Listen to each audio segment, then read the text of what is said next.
Hello everybody and welcome to the third round of the FIA Motocross World Championship. We are at the MXGP of Patagonia, Argentina, and for the first time in more than 3 years return to this fantastic racetrack here just close to Neuquén, but outside the town of Villa Langostura, or as the locals say, Villa Langostura. As you can see there, fantastic airborne shot there, our drone cam, but here we are with our live studio show on MXGP-TV with myself, Lisa Leyland, and our first guest who is joining us now, Andrea Adamo. But before we meet Andrea, Lisa, we're back here in Villa Langostura. We've been away for the last 3 years. How good is it to be back? It's so good to be back. I was just saying to Andrea, I love everything about this place. The track, the fans, the atmosphere, the location is spot on for me. It's just brilliant. Enjoying your time so far? I am, yeah. I think we are. Steak, anybody? I've had a bit too much steak, I'm not going to lie. I think I'm not complaining. No, exactly. Well, look, let's crack on with the show. Andrea Adamo from SM Action Racing Team Gas Yuasa Battery Gas, is in with us now. It's his first time on the studio show. What a place to join us. What are your first impressions? I saw you on the start straight yesterday as you were about to go and look at the track, and you were like so pleased to be here. What were your first impressions when you saw it? Yeah, like you say, first time on studio show, first time in Argentina, first time on this track. So it's a lot of things first time. And yes, it's really a beautiful place. It's everything, the atmosphere, the fans, it's crazy. A lot of people here. And yeah, I like the track. I enjoy these days. And yeah, I'm really happy to be here, and I want to ride. Absolutely. Well, look, you arrived here in Patagonia on the back of a fantastic weekend in Mantorville, your home round. And it wasn't just on Sunday that you had fantastic results. It was also with the qualifying race on Saturday where you got third. I guess that was a good confidence boost for you after getting that third place. Yes, like you say, it was a really good weekend for me. Already from Saturday, it was everything good. I do one good race quali. I was fourth, but after the guy in front of me was Kevin and take penalty, and I go third. And yes, since Sunday was a really amazing day for me, unbelievable. I do one solid first moto and crazy second one because many things happen. Yeah. I lead for a long time and was really crazy. We can talk about those in more detail, but it was good to get off to a positive start with that third place. Lisa. Yep. Well, after that third place, did you feel perhaps a little bit extra pressure going into that first race?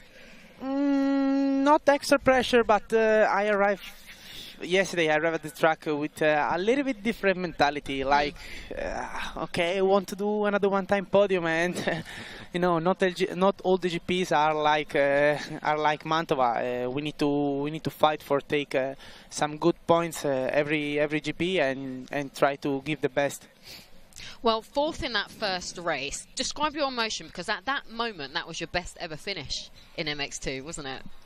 Yes, it was my best ever finish when I was there in front with the big boys like Tom, Iago, Kai, and all these guys. I say, okay, Andrea, push, give everything, and try to follow them, and I try to fight more as possible. But yeah, it was really good day. How far do you live from Mantorville? Is it a local track for you, or are you more in the south or more in the north? No, it's quite a local track, but I train in Tuscany, so I don't go so much there. But yes, it's quite local track. I live like 2 hours from there. Yeah. Well, look, that was the first race. Race 2 was even better. Yeah. When Tom Vial crashed, you led for, I think, 7 or 8 laps. Yeah. Describe the feeling being at home in Italy, in front of the home fans, with them pushing you on for potentially a race win. How was it for you? Yes, was crazy. When I see Tom flying, the first thing I think in my head was, I hope he's okay. But when I go over the jump, I see him stand up. So I say, okay, he's okay now. I say in my head, okay, come on, now we need to push, because it's your time for fight for the podium, and it's what I do. Well, it was a really crazy last lap, which you just mentioned earlier. When you crossed the finish line, did you know that you had made the podium? Yes, I know because was when I see Kai crash, I say, okay, for sure I do podium. But the thing I don't know, if I don't crash, I don't do podium. I do fourth with the same point with Simon.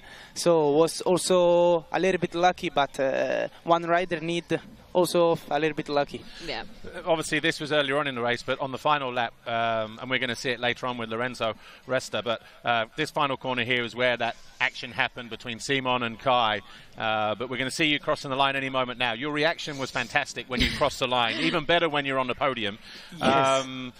Obviously, it's not easy to be on the podium in MX2, but you did it. You finally made it. What was the emotion? This is the final lap, final corner.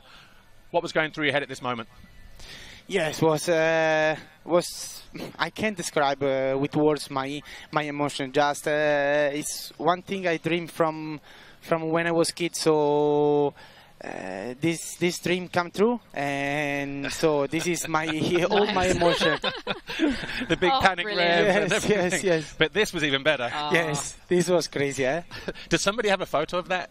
Yes. Fantastic. I have a lot of photos of that moment. And obviously fantastic for the team as well. Family there. Yeah. Big moment for you, I guess. Yes, really yes. Big moment. Was really a big moment, yes. Well, look, obviously we are here in Patagonia. What are you hoping for now from here and for the rest of the season? Now that you've had a taste of that podium, you'd like more? Yes, for sure. For sure, I want to be more on the podium this season, more times. But the goal is the same of in the beginning of the season. So give the best every race and do the best as possible. That's it. Okay, well, look, Andrea, Adamo, thanks for joining us up here. All the best this weekend and for the rest of the championship.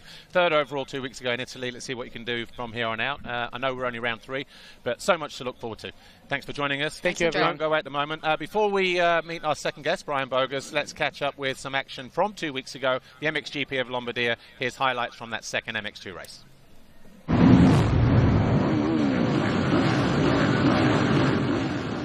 5-second waters turn. Riders are in gear. Heads down. Focus on the gate.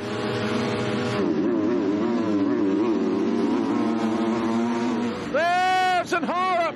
Almost through the front door. But it's Vial who leads.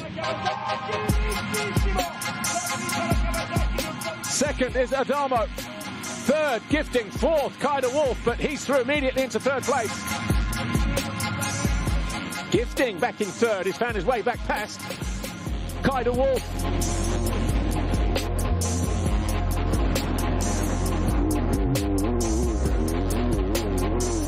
Meanwhile, Geertz has found his way past Kaida Wolf.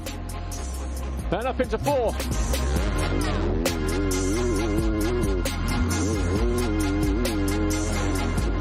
Goes outside and inside, gets back alongside Gifting. He's going to be back in third here. Yes, he is. But Gifting is going to square him up. Got to be mindful on the exit. Oh, Vial has gone big. Oh, that was a strange crash.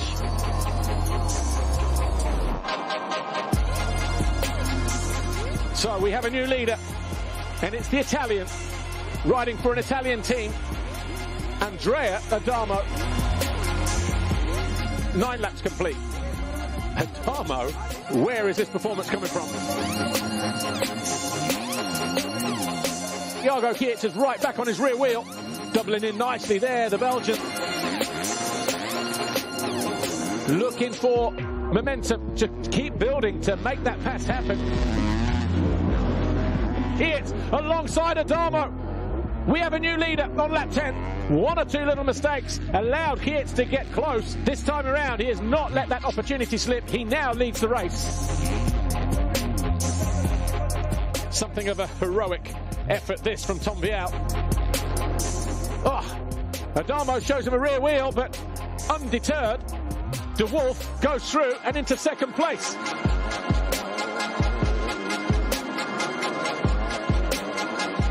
Adamo looking across.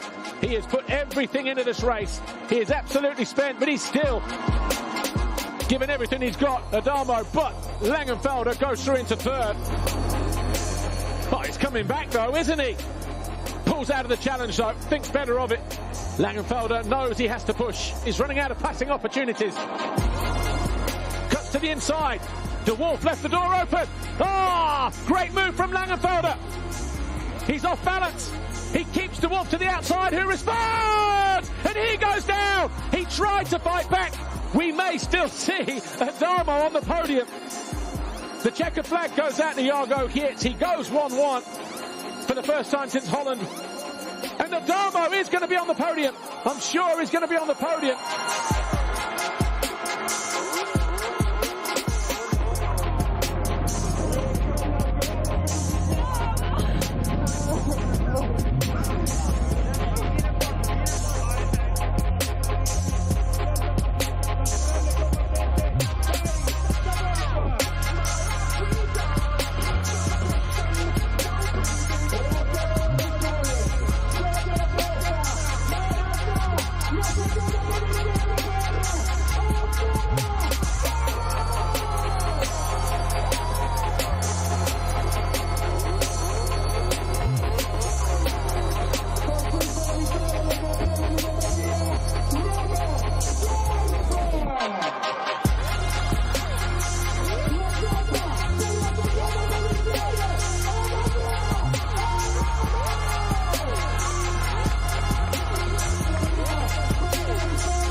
Hello everybody and welcome back to our live studio show here on MXGP-TV.com with me, Paul Malin, and Lisa Leyland, where Brian Bogers, our second guest, joins us now from Standing Construct Husqvarna Factory Racing.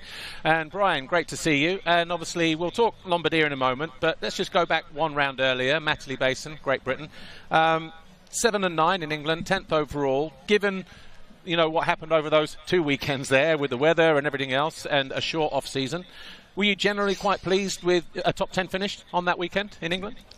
Yes, of course. To start the season inside the top 10 is really good for me, because I always struggle sometimes a little bit the first few races. Imagine like last year I started, I think, outside the top 20 the season, so that makes it difficult to come back, and now in this position is good to build on. How was the track actually? Because it looked quite technical. We'd had a lot of rain obviously leading in to the race. Seemed very rutty, very bumpy. Is that how it was as a rider, and if so, is that the kind of conditions that you preferred? Yeah, I like when the track is rough, because then the high speed is like a little bit lower, so for me this is better. It wasn't muddy, so for the rain it was only good for the track. Yeah. But yeah, it was really ruddy, bumpy. Even the second moto and the qualifying race with the low sun. That was a little bit sketchy, but it's that time of the year, Yeah. Well, in Mantova 2 weeks ago, it was a different racetrack. You look like you enjoyed your time there. 7th in race 1. Just tell us about it. Yeah, actually the first race was already pretty good. I was most of the moto in 4th place. Mm-hmm. And only, on the end I struggled a little bit. Then Jeremy passed me. But directly, everybody is so close to each other. So I think it was Fernandez and Olsen. They came directly, I had no time to relax or, to regroup. So, there was like, bam, bam, and it was gone. Yeah. So... What was the situation then? Because obviously, Jeremy did pass you with about 3 laps to go. Was that just you were getting tired, or was it a little bit after he passed you and the other guys came, you just lost your rhythm and there wasn't enough time to get back? Well, I think I lost already the rhythm after 50 minutes, okay. To be honest. Yeah. No, I wasn't tired, so physically I'm feeling good, only I was riding too stiff on that moment. And we made a little changes with the bike for the second moto, and I was way more comfortable. Also riding more relaxed, and then you could see I could hold on, because physically I feel good. Yeah. And even in that third position, I could hold on. So sure. Well, in the second race, like you mentioned, another good start. But did running in 4th for so long in that first race make you believe actually, a top 3 result here is possible? Yeah, of course. But we talked about it in Matterley Basin, that when I'm in that position. Do you believe that you can hold on there? Sure. and yeah, I show proof now. So. Yeah. And it was fantastic to see you up there again, you know, battling with the, you know, just inside the top 5 again, you know, and I was kind of hoping that you would, you know, get a top 3 finish and whatever else, like to make it on the podium. You were close though, 4th overall, but it's been your best finish in MXGP. You've been many times 6th overall, and it's actually your first time inside the top 5 since your podium in Ulenok in 2017 in MX2, midway through that season. I guess from that side, you know, whether you just missed the podium or just being back inside the top 5, that's got to be a nice feeling as well. There is still belief there. Yes, of course. I always kept believing in myself, you know, but to get, like, every time, like, I always say it, like the feeling that yeah, you are not there with the start, so you need to come from the back. Then you fight your way up to 7th to 12th around this position. You had a really good moto, only, yeah, not the good results, you know, where you are working for. So now I had, like, a few times the good start. I was there in front, and then I can hold on this. Good. Okay, well, more from Brian in a moment, but let's talk a little bit about MXGP-TV this weekend in Argentina. But by now you should know that MXGP is back to the 2-day format, and this weekend here in Argentina, it's MXGP and MX2 action all the way. So, following on from our studio show, you can join us live for the MX2 and MXGP qualifying races from 3:15 p.m. today local time, or from 7:15 p.m. in Europe, and from midday tomorrow for the points-paying races. And as always, if you know someone who doesn't yet have MXGP-TV, then give them a nudge in the right direction and enjoy. Absolutely enjoy. And enjoy it. It's going to be a good one this weekend. But back to you, Brian. More on a personal note, really. We know you and Angel are going to be first-time parents. You're expecting a baby very soon. You guys excited about that? Because it's a new chapter, isn't it? Yes, very excited. First, in the beginning, I was a little bit afraid of it. So, I mean, yeah, with what I said before to you, with to taking risk, you know, it's always a thing when you have a baby. Yeah, do you open the gas or close the gas, you know? But for me, it feels actually as an extra motivation. So, yeah, really exciting, and I can't wait till it's there. It's amazing how many people say that, actually. You know, it's a new motivation. And only you look at the riders in the paddock that have had, you know, kids recently, whether it's Roman or whoever, you know, and it's like, actually, no, it's a good feeling. I don't know personally, but you know, I guess it's something. When is the baby due, by the way? It's normally 7th of July. Okay, so you'll be in Indonesia then. We spoke about this yesterday, didn't we? About Normally we would be back on 4th. So. No pressure. He'll be home soon, Angel. Don't worry. She's at home, like looking, thinking, no. All right. Well, look, Brian, thanks for joining us up here, and all the best Brian. this weekend and for the rest of the season. Of course, you can catch Brian tomorrow here at the MXGP of Patagonia, Argentina. Let's meet our final guest, Lorenzo Resta. But before we do, here's highlights MXGP Race 2 from Lombardia 2 weeks ago. MXGP Race 2, the fly race in 15-second order for the final time today.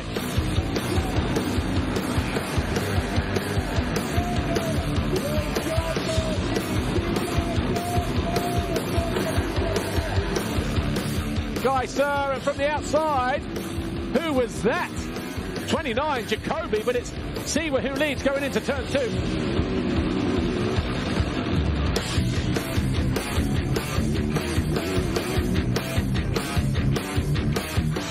Geiser is trying to muscle his way around the outside, and he does so successfully. But Jacoby coming back for more. Geiser unseated as he came out of that turn as he goes after Seaver. Bogers goes around the outside, and he is successful. Moves into 3rd place. Seaver throws away the lead. Bottom of the hill, first lap.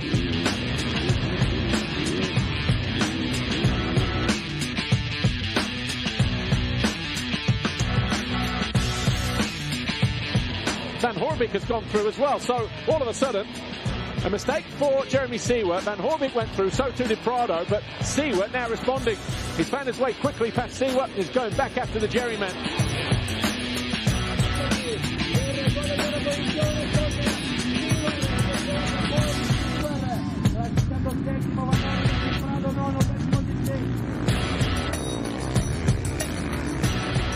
Look at Bogers down the inside of Renault. These two tearing strips off of each other. Renault goes through into 2nd position.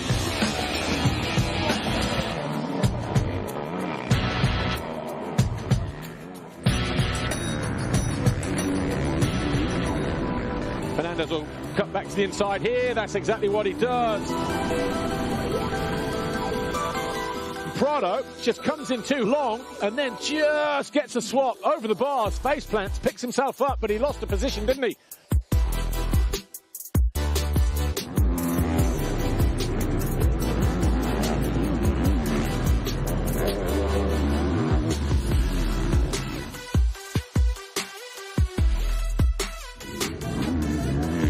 Tim Geiser, Team HRC, on his way to the checkered flag for his 35th Grand Prix victory in his 89th podium. Second overall, Maxime Renault for the first time in MXGP. Brian Bogers crosses the line in third.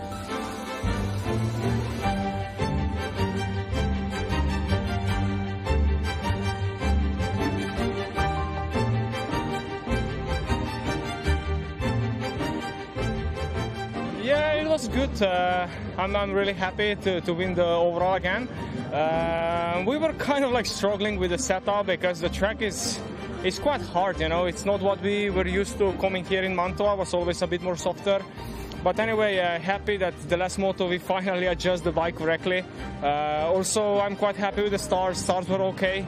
Yeah, so huge thank you to everyone. It's a good weekend behind us.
Hello everybody, welcome back to our live studio show here on MXGP-TV with me, Paul Malin, and Lisa Leyland, where our final guest, Lorenzo Resta from Motosprint magazine, joins us now.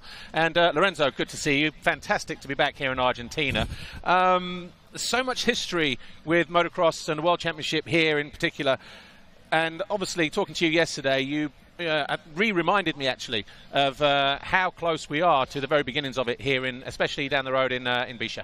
Yes, because everything started here in 1962 as one Belgian guy who was living in America went down with his BSA 350 down to Argentina, and it built the first motocross track out in Argentina. And you know where?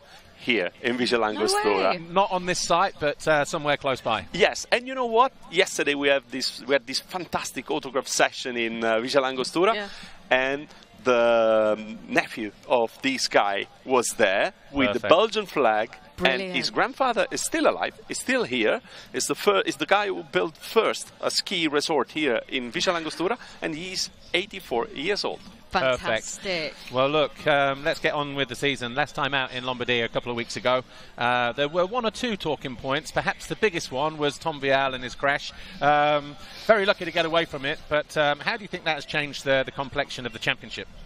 Yeah, it was horrible, honestly, to see that crash live. I was close there. I wasn't able to pick my camera up to just show the pictures because I was so much impressed.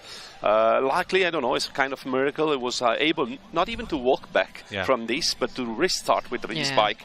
I don't know if this will affect the championship. We'll still have 18 GPs to go, as the championship is so long at the moment.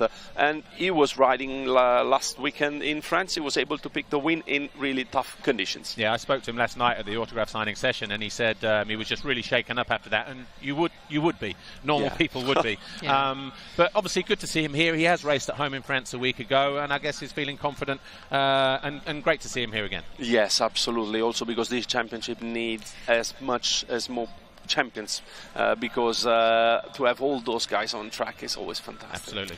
Well, in MX2 there were some fantastic battles in Mantova, especially in that second race, that final lap between Langenfelder and De Wolf. I mean, it was this incident that actually allowed Adamo on the podium.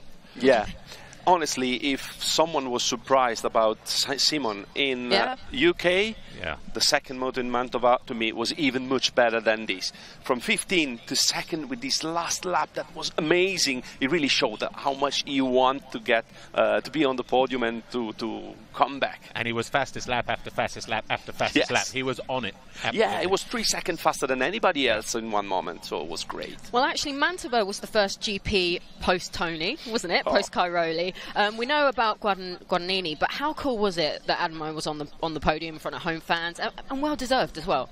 Honestly, to have Andrea on the podium there in the MX2 race was a great moment. It's not that often that you see a guy enjoying so much the podium. It was a pure joy. It was emotion. It was when he went out of the podium, I was like and screaming. You know, that was great. It was great for the Italian fans, for all the people that were in Mantova, but it's great also for the sport because, as I told you before, as much champions we have out there, as better the championship will be. Absolutely. And MX2 is going to be really exciting this year, isn't it? Obviously, we've got Iago arrives here with the championship leaders red plate. Tom Vial, former champion, lost it last year, wants to get back to the top step. You've got Simon coming in like full of fire, and then you've got the Husqvarna boys. Kevin Horgmo's also performing well. I don't think it's so easy to predict this year. Honestly, it's absolutely not easy to predict. If I have to bet €1, I will be really in trouble where to put it. I'm sure that at the moment, since the beginning of the season and even the preseason races, Iago was showing a great speed and maybe he's doing a little less mistakes than in past. But the championship is really open, and honestly, I saw Simon riding during the winter time. I would not be surprised if it's there till the end of the championship. Well, obviously, we've got all of that to look forward to in MX2 and MXGP. But before we go, let's take our minds back down to 2019, a trip down memory lane. A great battle in this. This was the first race, actually, in 2019. Yeah. And I've chosen this. I know the second race was better, and we've had other fantastic races down the road. But Jeffrey in full flight here, going through the pack. I think that pass was on Julian. He found his way past Roman as well later on. He caught Tony, but wasn't able to pass him. Obviously, neither of those two are here this weekend. But this highlights really how good and how spectacular this racetrack can be, and how exciting we, how much exciting racing we can expect to see this weekend. Yes, the track here is awesome. It's wide, and you have different lines that you can pick, and the guys who are really the fastest, they can come back. The section of the wave where they are right at the moment in the images is spectacular. We have seen huge crashes, but also fantastic pass on this section. Honestly, I have just to say that I really, really miss Tony. Well, everybody is going to miss him. 9 World Championships, didn't quite make the the 101 Grand Prix victories that he was chasing, or the 10 titles. But you know what? This shows, even last year he was still winning races and still winning Grand Prix. Yeah. He could have continued for another year. Yeah, I'm pretty sure. It was just time to stop for him, as he was getting a little bit bored about all the routine that you have to follow strictly. And when it's like that, it's never, I think, right, to go on and go on. He's now enjoying a lot the bike, he's enjoying riding, and he's doing what he really like, completely free. And I hope, I cross my fingers, that maybe we will see him at the end of the championship when the last race will be done at the nation. Nothing more. Watch this space. Hopefully. Well, he's obviously still riding, and obviously this was a great, fantastic race between these two. Jeffrey got the upper hand in race 2 and won the Grand Prix, but two champions at the very, very top of their game, and even afterwards, the camaraderie, the sportsmanship. I'm sure we'll see plenty of that throughout this year as well with the other riders that are still lining up. But just a great reminder. And the fans, great to see the fans back, by the way. They a great queue to get in this morning. We are a full house today. God knows what it's going to be like tomorrow. But money right now. Real quick. Who would you put your money on tomorrow? Ooh, that will be, of course, the easiest choice. The easiest pick will be Kaiser and Gertz, probably. But I will change my game and put my money on Prado. Just the public will be go crazy, complete. And Fernandez second. Wow, know. That would be really great for them. I'm pretty sure that then we will come back till 2030, maybe 30. All right. Well, look, Lorenzo, Resta, thanks for joining us up here. I'm sure we'll meet you again during the rest of the season. Sure. Enjoy the rest of Argentina and the steaks, of course. Chop down the road later, maybe? Yeah, maybe with a good red wine glass. There we go, the red wine connoisseur. Well, look, that's it for our studio show here this weekend. Lisa and I will be back in Portugal and Agata in 2 weeks' time. But the next you'll see of the action today will be 3:15 MX2 qualifying, immediately followed by the MXGP qualifying race, and we're live from midday tomorrow local time, so 4 o'clock in the afternoon in Europe. So that's it. Thanks for watching. Thanks to Lisa, to Lorenzo, to Brian, and also to Andrea. We'll see you next time. Thanks for watching. Bye for now.